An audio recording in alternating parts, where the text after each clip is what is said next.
다 함께 말씀 같이 보겠습니다. 오늘 보실 말씀은 사도행전 3장 1절에서 26절까지입니다. 사도행전 3장 1절에서 26절의 말씀입니다. 1절에서 10절까지 한 절씩 교독하시고 마지막 절은 합독하도록 하겠습니다. 제9시 기도 시간에 베드로와 요한이 성전에 올라갈새 하면서 먹게 된 일을 사람들이 메고 오미 이는 성전에 들어가는 사람들이 구걸하기 위하여 날마다 위문이라는 성전문에 던지나 그가 베드로와 요한이 성전에 들어가려 함을 보고 구걸하거늘 베드로가 요한과 더불어 주목하여 이르되 우리를 보라 하니 그가 그들에게서 무엇을 얻을까여 바라보거늘 베드로가 이르되 은과 금은 내게 없거니와 내게 있는 이것을 네게 주노니 나사렛 예수 그리스도의 이름으로 일어나 걸으라 하고 오른손을 잡아 일으키니 발과 발목이 곧 힘을 얻고 뛰어서서 그들과 함께 성전으로 들어가서 걷기도 하고 뛰기도 하며 하나님을 찬송하니 모든 백성이 그 걷는 것과 하나님을 찬송함을 보고 그가 본래 성전 미문에 앉아 구걸하던 사람인 줄 알고 그에게 일어난 일로 인하여 심히 놀랍게 여기며 놀라니라. 아멘. 자리에 앉아 주십시오.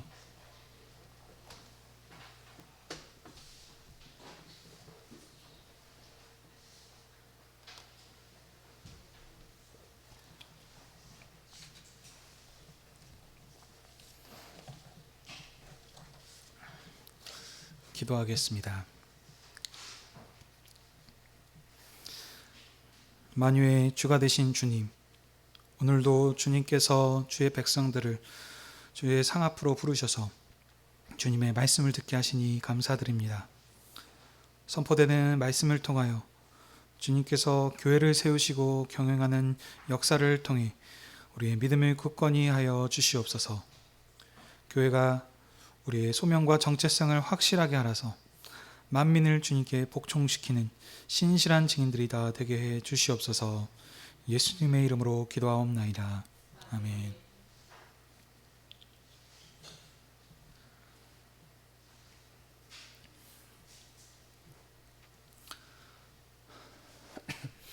오늘은 사도행전 3장 1절에서 26절의 말씀을 가지고 사도들이 안진뱅이를 고침으로 백성들에게 증언함이라 라고 하는 제목으로 함께 은혜를 나누길 원합니다. 사도행전은 사도 누가가 로마의 고위 관료인 데오빌라오 각하에게 쓴 편지로 사도행전이라고 하는 이름과 같이 사도들을 통하여 복음이 전파되고 확장되는 역사를 기록하고 있습니다. 사도행전의 서론은 부활하신 주님께서 40일 동안 제자들과 함께 계시면서 친히 많은 증거들로 나타내셨다라고 말씀합니다. 그리고 아버지께서 약속하신 선물인 성령을 받으면 너희가 땅끝까지 내 증인이 되리라 말씀하시고 하늘로 승천하셨습니다. 제자들은 약속하신 성령을 받기 위해 예루살렘의 한 다락방에 모였습니다. 그곳에서 베드로의 제안으로 유다 대신 마띠아를 사도로 세워서 12사도를 완성하여 하나님 나라의 토대를 굳게 하였습니다. 이때 이른 오순절에 하나님께서 그의 영을 보내셨는데 급하고 강한 바람처럼 또 갈라지는 불꽃의 혀 모양을 통해서 권능으로 그들에게 임하셨습니다. 성령의 충만함을 입은 제자들은 다양한 언어로 하나님의 큰 일에 대해서 말했습니다. 부활하신 주님께서 세우신 새로운 나라를 이스라엘뿐만 아니라 모든 민족을 부르신 나라이므로 각 나라의 언어로 하나님께서 그리스도를 통하여 하신 복음을 말하게 하셨습니다. 이 베드로의 증언을 듣고 사람들이 회개하여 예수 그리스도의 이름으로 세례를 받아 죄사함을 받고 돌이킨 사람이 3,000명이 되었습니다. 그래서 예루살렘 교회가 시작되는데 초대교회는 사도의 가르침을 받아 서로 교제하고 떡을 떼며 기도하기에 힘쓰는 공동체였습니다. 그리고 2장 43절에서 47절에 보게 되면 초대교회의 모습을 자세하게 설명을 합니다. 초대교회는 사도를 통하여 많은 기사와 표적이 나타나서 사람들이 두려워하는 마음이 있었던 것이 특징이었습니다. 이 두려움은 마치 구약에서 하나님께서 이스라엘 중에서 함께 하셔서 그 권능을 행하시자 온 세상이 이스라엘을 두려워했던 것과 같습니다. 하나님께서 이스라엘과 함께 하셨기 때문에 그 하나님의 하시는 그 일을 통하여서 세상 사람들이 이스라엘을 두려워한 것과 같습니다. 이와 같이 하나님께서는 사도들과 함께 하시면서 권능을 행하게 하시자 사람들이 그 행하신 하나님의 일하심을 보고 두려워하였습니다. 그리고 또 초대교회는 재산과 소유를 팔아서 각 사람의 필요를 따라 나누어 주었는데 이런 특징이 있습니다. 이 말씀은 가진 것을 전부 다 팔아서 바쳐야 한다는 이것을 말하는 것이 아닙니다. 문맥을 통해서 우리가 봐야 한다고 했습니다. 여기에 문맥은 새로운 나라의 시작입니다. 주님께서 자신의 몸을 주심으로 새로운 양식을 먹는 새로운 생명의 공동체로 지은 사실이 확정되었다고 말씀하는 것입니다. 마지막으로 초대교회는 날마다 마음을 같이하여서 성전에 모이기를 힘쓰고 집에서 떡을 떼며 기쁨과 순전한 마음으로 음식을 먹고 하나님을 찬미하는 공동체입니다. 구약에서는 하나님께서 성전에 계시기 때문에 이스라엘은 3대 절기가 있었는데 그때 그 하나님을 만나기 위해서는 전부 다 그 하나님이 계시는 예루살렘 성전으로 모였습니다. 그래서 그곳에서 하나님을 대면하는데, 그러나 신약 시대는, 이 신약 시대에 세우신 새로운 공동체는 성전에서 모이기를 힘쓰면서도 집에서 떡을 떼는 것이 특징입니다. 분명히 구약에서 성전에서 모였던 그 모습이 있지만 거기에 집에서 떡을 떼면서 교제하는 것이 더해져서 구원의 역사가 발전되고 계승되었음을 말씀하고 있습니다. 그러므로 초대교회는 사도들의 권능의 표적들로 확실하게 믿게 하여서 세워진 교회입니다. 주님의 몸에 참여하는 새로운 예배 공동체, 새로운 생명의 공동체이며 하나님을 찬미하는 공동체입니다. 이 새로운 공동체를 보고 온 백성이 신송하였고 구원받는 사람이 날마다 더해졌다라고 하면서 2장 마지막 절을 마치고 있습니다. 이런 흐름 가운데서 오늘 본문 3장 4장과 함께 연결이 됩니다. 한 단락인데 오늘은 3장을 볼 텐데요. 이 3장을 보시면 사도께서 안증뱅이를 고치시는 표적을 행하시고 그 표적을 가지고 백성들에게 증언하시는 내용입니다. 그리고 4장에서는 이 안증뱅이를 고치시는 표적을 가지고 이제는 관원들에게 증언하시는 내용입니다. 네, 오늘은 3장 내용을 보겠습니다. 3장은 크게 두 부분으로 나눠져 있습니다.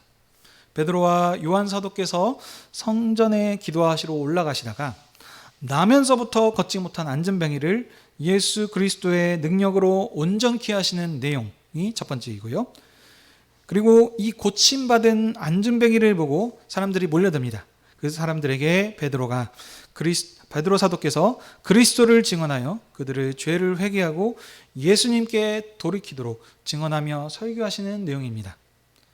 이 두 흐름 가운데서 이제 오늘 본문을 자세히 보겠습니다.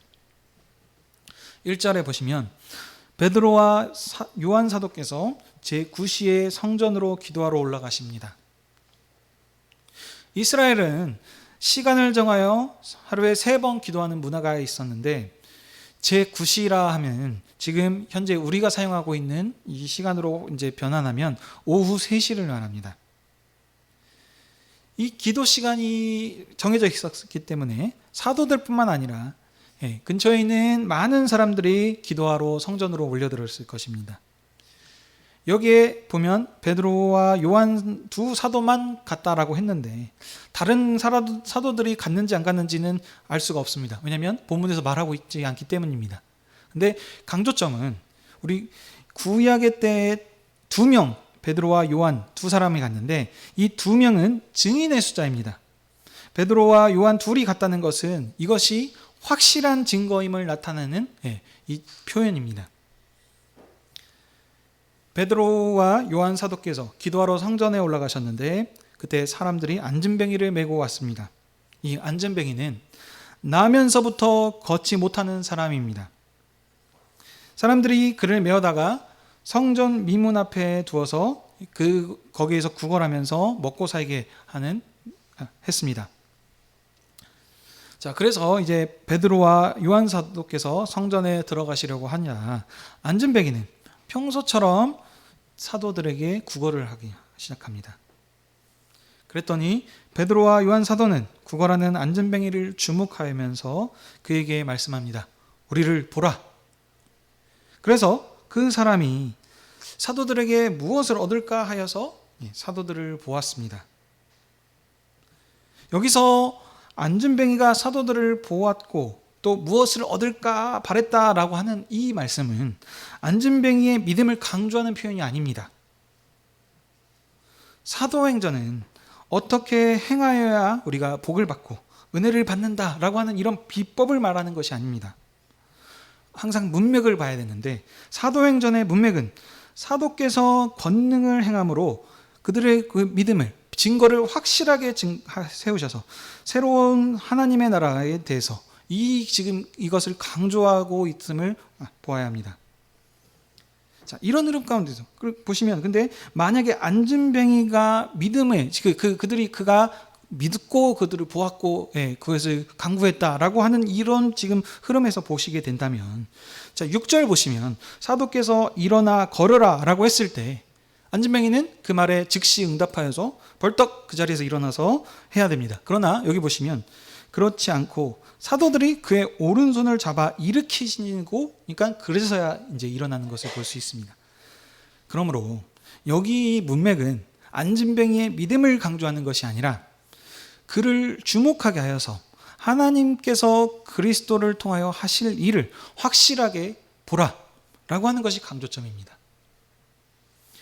6절에 베드로 사도께서는 안전뱅이에게 은과 금은 내게 없으나 내게 있는 것을 내게 주노니 곧 나사렛 예수 그리스도의 이름으로 일어나 걸으라 라고 하시면서 그의 오른손을 잡아 일으키셨습니다.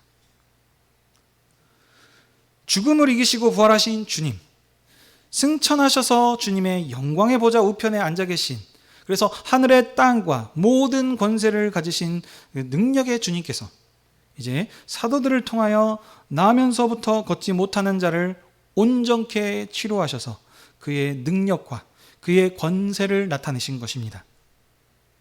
그랬더니 곧 발과 발목에 힘을 얻어서 그 사람이 걷게 되었습니다. 8절입니다. 8절은 함께 한번 읽어보겠습니다. 시작. 뛰어서서 걸으며 그들과 함께 성전으로 들어가면서 걷기도 하고 뛰기도 하며 하나님을 찬송하니. 아멘.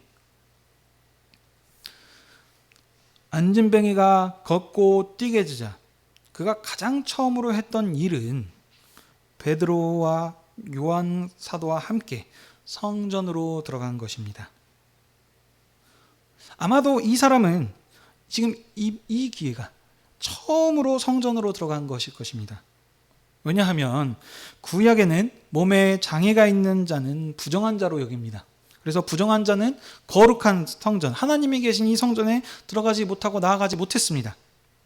그래서 그는 한 번도 성전에 들어가지 못하고 늘 성전 앞 미문에서 구걸하고 있는 것이 그가 할 수 있는 가장 최선의 것이었습니다. 그러나 이제 예수 그리스도의 이름으로 병이 나아서 성전에 들어갈 수 있게 되었습니다. 고침을 받은 사람이 성전에 들어가니까 어떻겠습니까? 너무나도 감격스럽고 은혜가 넘치셨겠죠. 그래서 그것에 너무너무 감사함으로 하나님을 찬송합니다. 여기 추측을 한번 해본데요.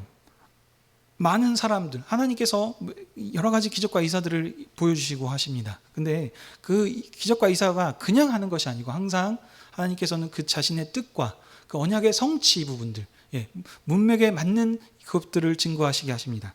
여기서도 보시게 되면 왜 그러면 많은 사람들 중에 하필 만진병이를 모델로 고쳐주셨을까 하는 것을 좀 생각을 해보면 많은 사람들에게 증거로 보이기 위함의 의미가 있을 수 있습니다.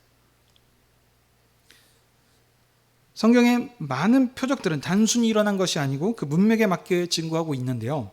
이 안진뱅이를 치료하신 이 표적은 사도들이 성령님을 받고 그래서 증언하였습니다. 3,000명이 돌아왔었고 그래서 초대교회가 시작되었습니다. 그리고 난 뒤에 아까 서론에서 말씀드렸던 것처럼 특징이 많은 사도들이 많은 표적과 기적들을 행함을 통하여서 두려워하는 그런 공동체였다라고 했는데 그 말씀을 한 바로 뒤에 첫 번째 표적이 안진뱅이를 일으키시는 사건입니다. 구약에서는 부정한 자로 평생 성전에 들어가 보지 못한 그 사람을 치유하게 하셔서 성전에 들어가게 하심으로써 하나님을 찬송하게 하셨습니다.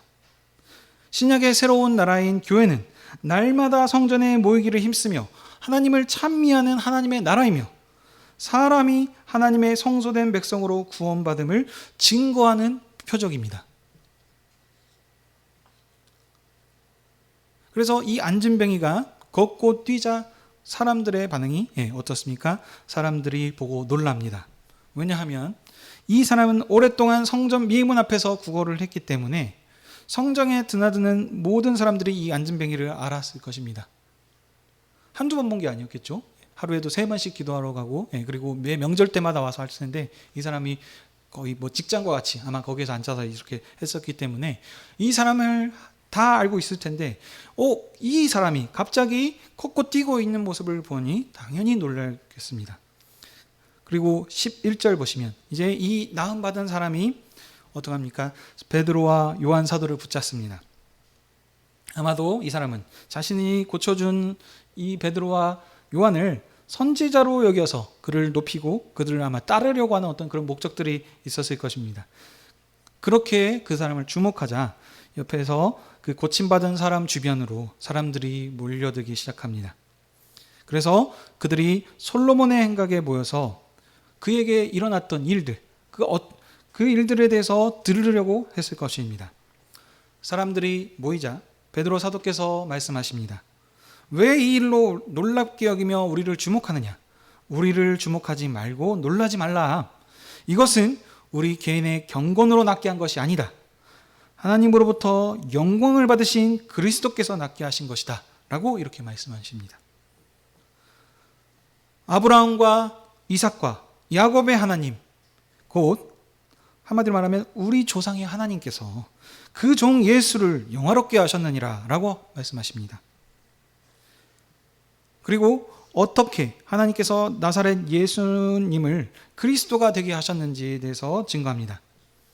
모든 권세를 가진 그리스도께서 그의 권능을 우리에게 통해서 나타내신 것이다. 그런데 이 그리스도께서는 어떤 분이시냐면 너희들이 거절한 분이시다. 하나님의 아들이시고 이 예수님을 하나님께서 보내셨는데 너희들이 그를 거부하였고 이방인 빌라도에게 넘겨주었다. 빌라도는 예수님께서 무죄한 것을 알고 오히려 예수님을 놓아주려고 했었는데 너희들은 그 빌라도가 결의한 것을 거부하고 오히려 살인자를 놓아주었다. 거룩하고 의로운 이 예수 그리스도를 거부하고 생명의 주를 죽였다라고 하면서 그들에게 이 말씀을 하셨습니다. 베드로 사도께서 조상의 하나님을 언급한 이유는 유대인들의 조상들에게 약속하신 왕을 죽인 죄를 강조하기 위해서입니다. 지금 청중이 유대인들입니다. 그들은 율법을 잘 알고 있었고 그들의 조상의 하나님을 믿고 있었기 때문에 그들에게 맞게 지금 그 조상들에게 약속하셨던 왕을 기다리고 있는데 너희들의 죽인 분이 바로 그분이다 라고 하면서 그들의 죄를 지금 설명하고 강조하기 위해서입니다. 오히려 이방인인 빌라도는 예수님을 놓아주려고 했습니다. 왜냐하면 죄가 없음을 알았기 때문에. 그렇지만 너희들은 왕으로 오신 이 예수님을 죽였다라고 이렇게 지금 그들의 죄를 강조하고 있는 것입니다. 이 말씀을 드리면 또 혹시 여러분들이 또 생각하실 수 있습니다. 저희들이 항상 사도신경에 이제 고백하기를 보면 거기에 본디오 빌라도에게 죽임을 당하셨다라고 이렇게 얘기를 하는데, 여기는 왜 그 말씀 안 할까요? 하는 것은 이게 지금 빌라도의 지위와 법적 책임 때문에 그렇습니다. 실제로는 그가 책임자였기 때문에 그가 선언한 것이 곧 그게 되는 것입니다. 그래서 거기에는 그렇게 설명하고 있습니다. 그러나 지금 여기 문맥에서는요, 너희들, 유대인들, 곧 너희들이 거절하여서 십자가에 못 박아 그리스도를 죽였다, 지금 그들의 죄를 강조하고 있는 것입니다. 그렇지만 그렇게 또 끝나는 것이 아니고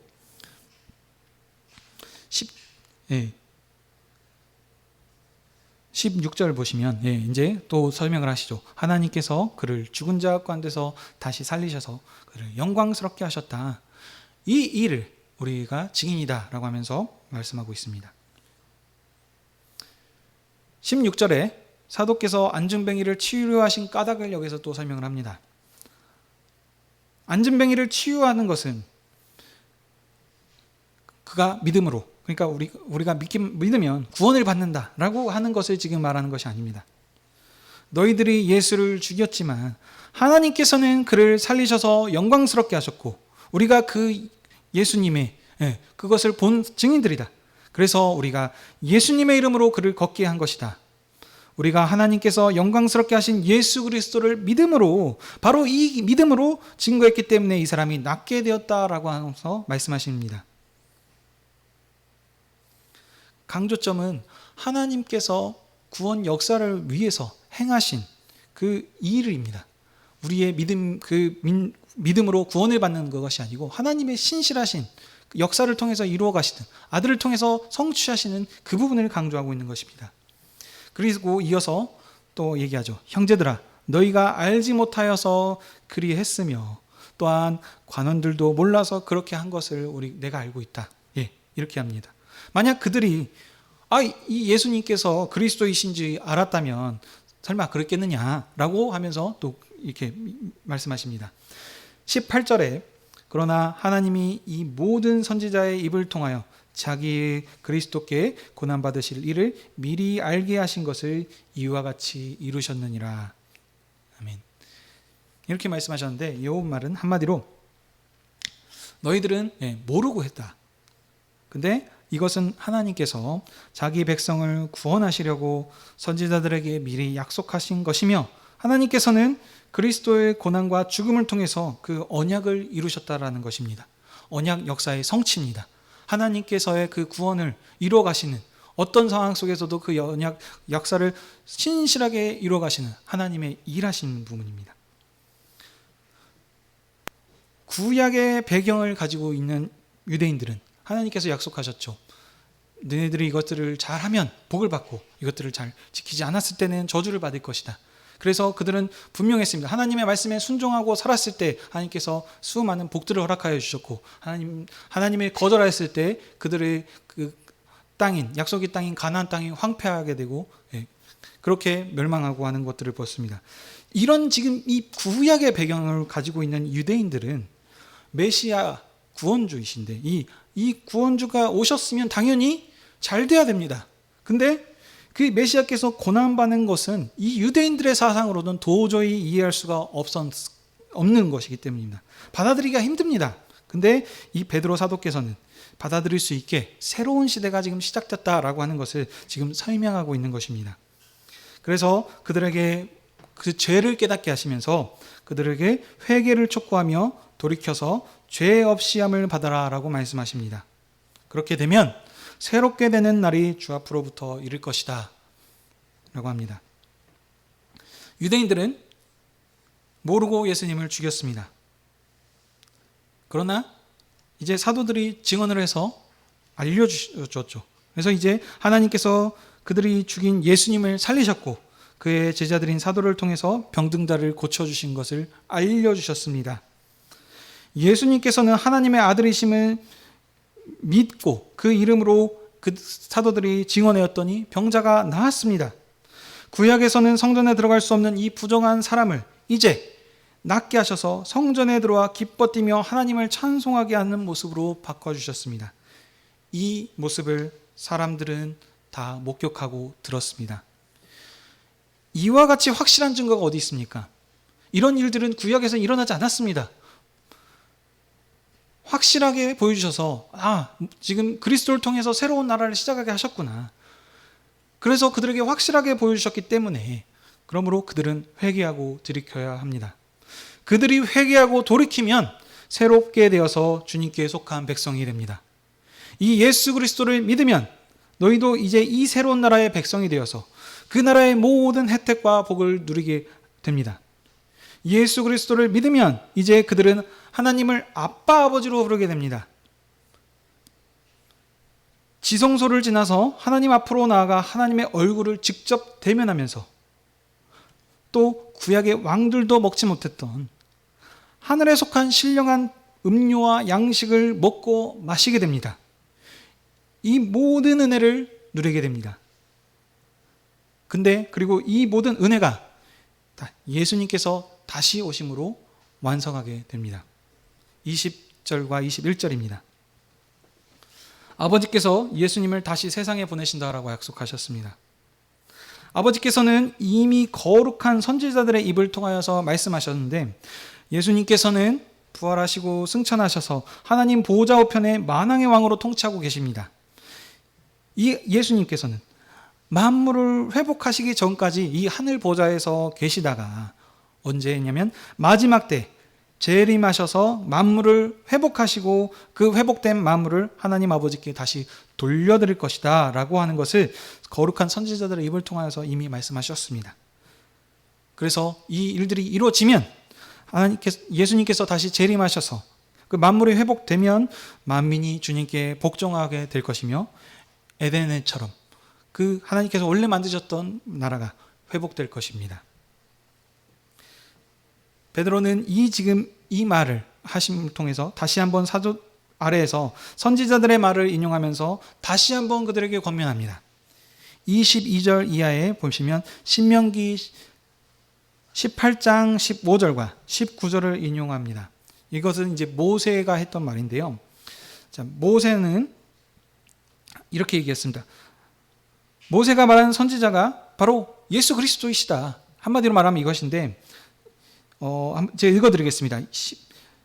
22절입니다. 모세가 말하되 주 하나님이 너희를 위하여 너희 형제 가운데서 나 같은 선지자 하나를 세울 것이니 너희가 무엇이든지 그의 모든 말을 들을 것이라.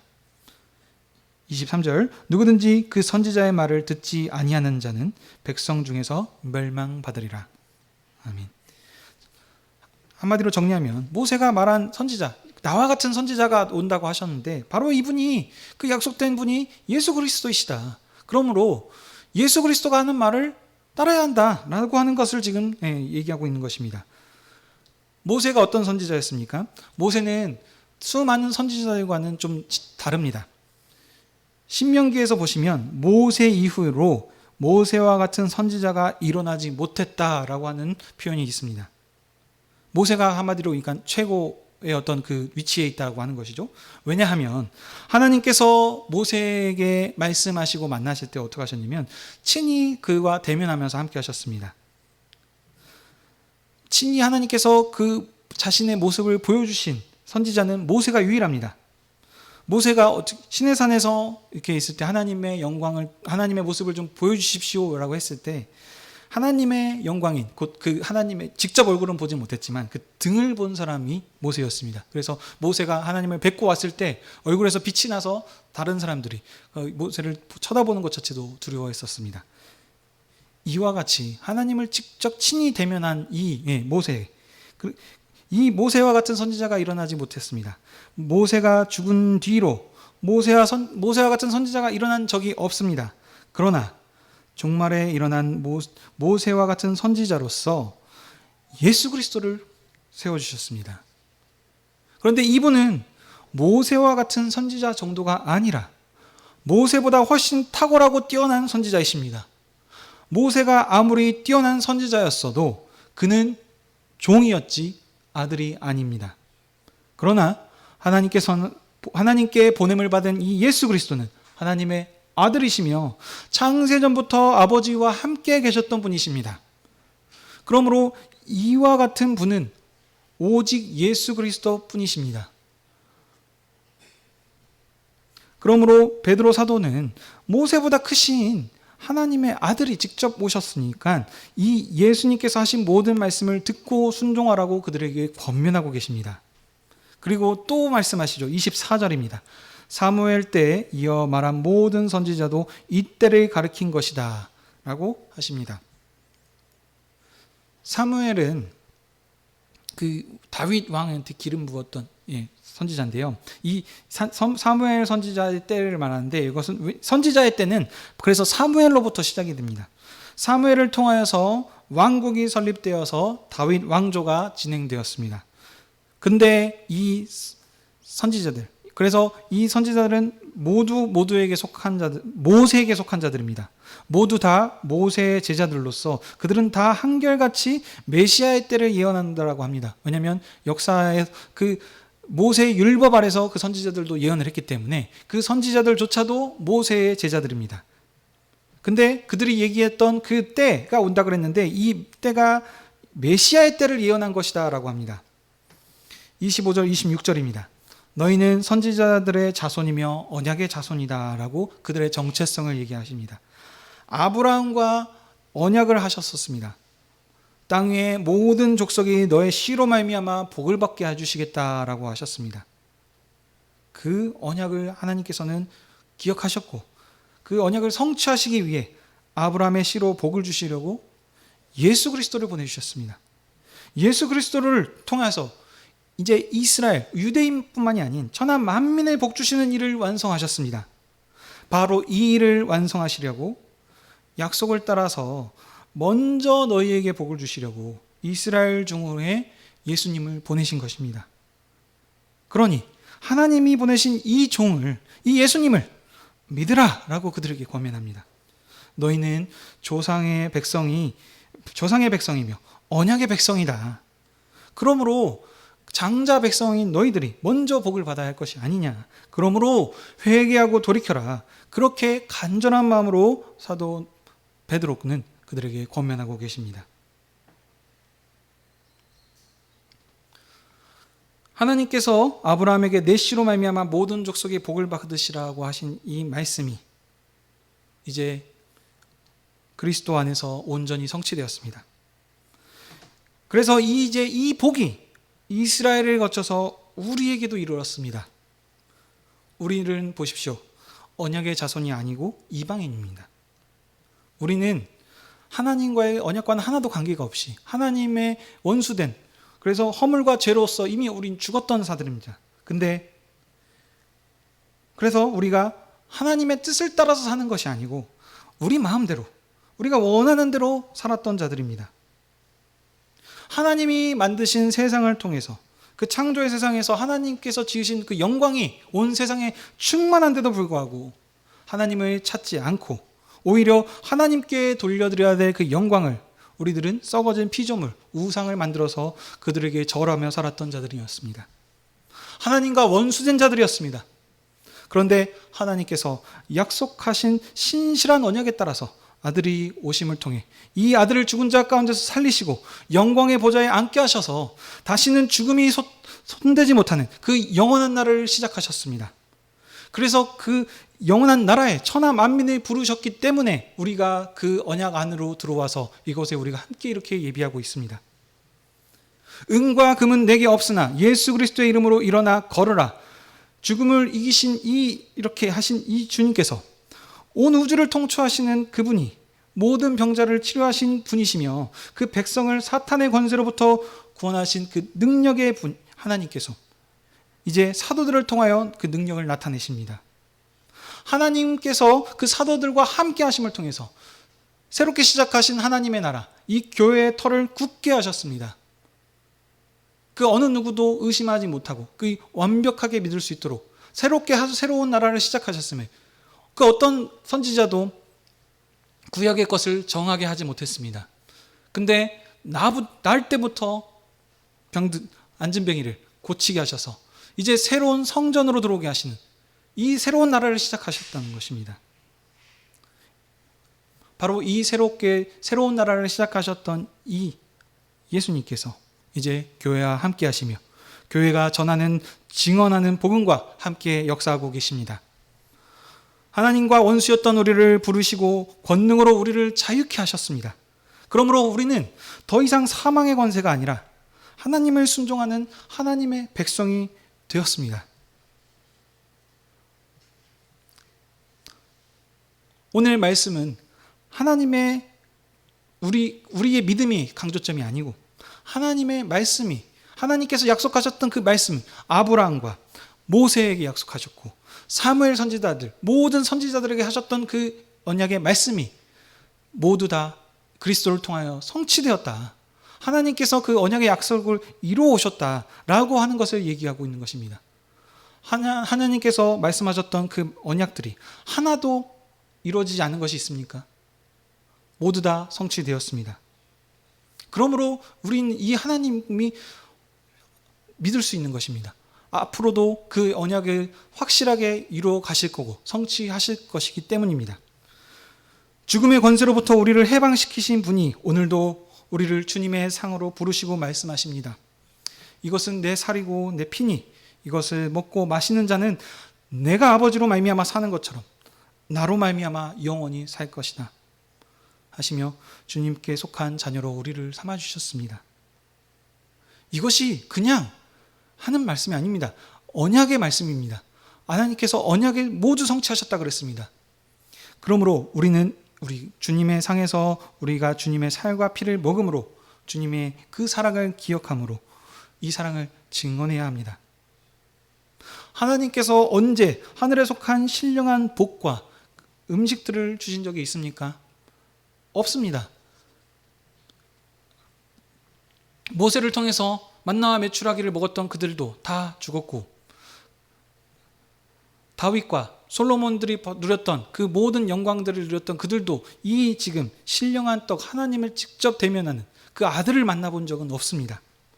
우리에게 이렇게 영광스러운 시대를 열게 하셨는데 다윗도 하나님의 상에 앉지 못했고 직접 주님을 보지 못했는데 우리는 예수 그리스도를 통하여서 이제 예수 그리스도를 보고 믿는 자는 아버지를 믿는 것이다 라고 우리를 이렇게 영광스러운 위치로 우리를 삼아 주셨습니다. 시대가 다릅니다. 표적 얘기가 지금 나오는데 은과 금 그것이 중요한 것이 아닙니다. 그것은 구약의 때였고 지금은 나사렛 예수 그리스도의 이름, 이 이름을 통하여서 생명을 얻는 것이 최고의 선물이고 최고의 표적인 것입니다. 이것 말고 더 큰 하나님의 은혜가 어디에 있습니까? 아들을 내어주신가? 이것은 하나님께서 그 하나님의 심장을 꺼내서 우리에게 보여주신 것 같은 은혜인 것입니다. 우리가 이제 그 은혜를 받았고 사랑을 받았고 했기 때문에 그 증거를 우리가 증언해야 될 차례입니다. 하나님께서 땅에 교회를 세우신 것은 만민에게 하나님은 교회의 하나님이신 사실을, 하나님이 이스라엘을 세우신 것은 만민으로 하나님의 이스라엘을 하나님이심을 알게 했던 것처럼 이제는 교회의 하나님이심을 우리가 알기 위해서 이 일들을 증언해야 합니다. 교회는 무엇입니까? 나사렛 예수 그리스도를 그분이 우리의 주님이시며 세상은 그를 비웃고 버렸지만 유대인들은 이방인과 함께 죽였지만 그는 부활하신 분이시며 만물을 통치하시는 분이십니다. 또한 만물을 회복하시려고 다시 오실 하나님의 아들이심을 우리가 증거하는 것입니다. 우리가 전하지 않으면 듣는 사람이 없습니다. 우리가 반복해서 증거하는 이것인 우리의 설득력이 아니라 부활하신 주님의 영이 그의 권세가 하신 안전뱅이를 일으키신 것처럼 죽은 자를 살리셔서 함께 하나님을 찬미할 수 있도록 구원하시고 영광을 받으실 것입니다. 그렇기 때문에 사랑하는 형제 자매 여러분, 우리에게 받은 이 말씀을 우리들이 마음 가운데 새겨서 주님 오시도록까지, 재림의 약속을 하신 그 주님이 오시도록까지 이 믿음 가운데서 만민에게 예수님의 주되심을 힘있게 증거하시는 증인의 삶을 사시는 저와 여러분이 되십시다. 아멘. 기도하겠습니다. 교회와 함께 하시는 하나님 아버지, 아들을 보내셔서 이제 모든 민족을 부르시는 시대를 여셔서 우리를 자녀로 불러주시고 하나님의 크신 은혜와 사랑을 알게 하시니 감사드립니다. 우리를 먼저 불러주셨사오니 세상이 주님을 부인하고 있을지라도 우리는 주님을 부인하지 않으며 오직 주님만 따르고 높이는 신실한 증인들이 되게 해 주시옵소서. 우리의 증언을 통해 천하 만민이 주님께 나와 생명을 누리고 하나님을 찬미하는 교회가 되게 해 주시옵소서. 예수님의 이름으로 기도하옵나이다.